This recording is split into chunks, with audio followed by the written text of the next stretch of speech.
Hey guys, Cole here from Car Talks with Cole. Today I have Nick here with Hey me. guys, how you doing? We're actually riding today in his 2012 Golf GTI.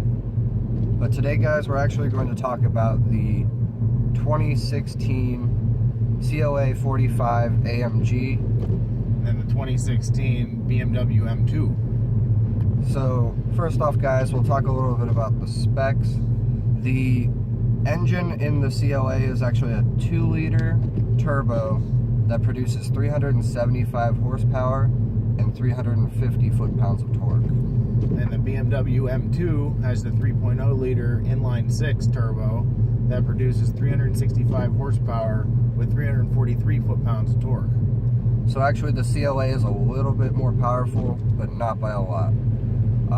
The transmission that's paired with the CLA is actually a 7-speed automatic. And then the M2's transmission is a 6-speed manual or a twin-clutch automatic. So they give you a little bit of options with the BMW if you're dead set on that man pedal. So we'll continue here. The 0 to 60 time in the CLA is 4.4 seconds.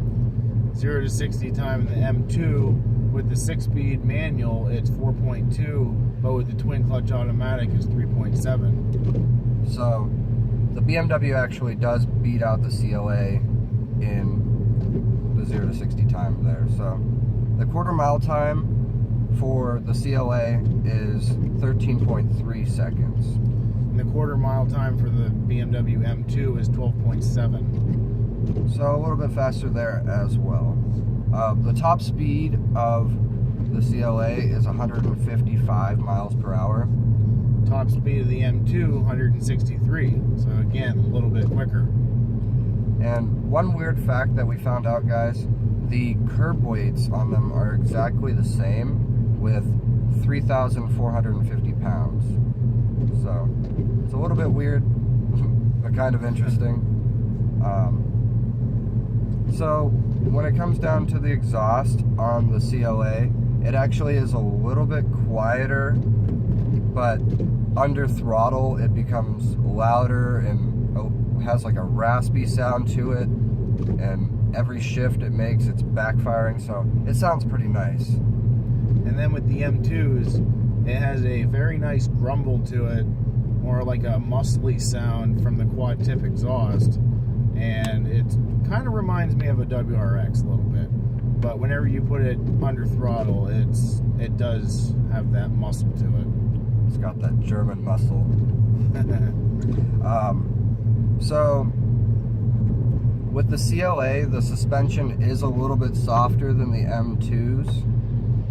So when you're looking at quality of ride, probably you would want to choose the CLA for like daily driving. But if you're looking for more like track car use, I would definitely go with the M2 because it does have that more firmer suspension, kind of hugs the car to the ground. Yep. And the CLA is actually all-wheel drive, so we actually live up here in northwestern Pennsylvania, so all-wheel drive is honestly a must for a lot of people. So I personally, I like all-wheel drive. You know, I drive the Rally Yard, which is all-wheel drive. And then with the price range, though, for the BMW M2, it's about $52,000. That's a base model 6-speed, and it's a little more. That's a little much, I think. With the CLA is actually a little bit cheaper, not by a whole lot. It's $49,500 for the base model. So I guess really I'm a little bit more biased to the Mercedes-Benz. I like how they look. I like how they perform. And as an all-around daily driver, I would choose the CLA 45. I'm gonna have to agree with you on that because one, it's a 4-door and it's just a little bit more room, and coming from someone who owns a 2-door, it's kind of hard to get in and out of a 2-door. Yeah, definitely more spacious than the GTI. Very. So That's weird that we actually agreed this time. That doesn't happen. Yeah, it normally doesn't happen. But, alright guys, so if you enjoyed this video, make sure you like, comment, and subscribe to Car Talks with Cole. And as always, thanks again guys. Have a good day. See you guys.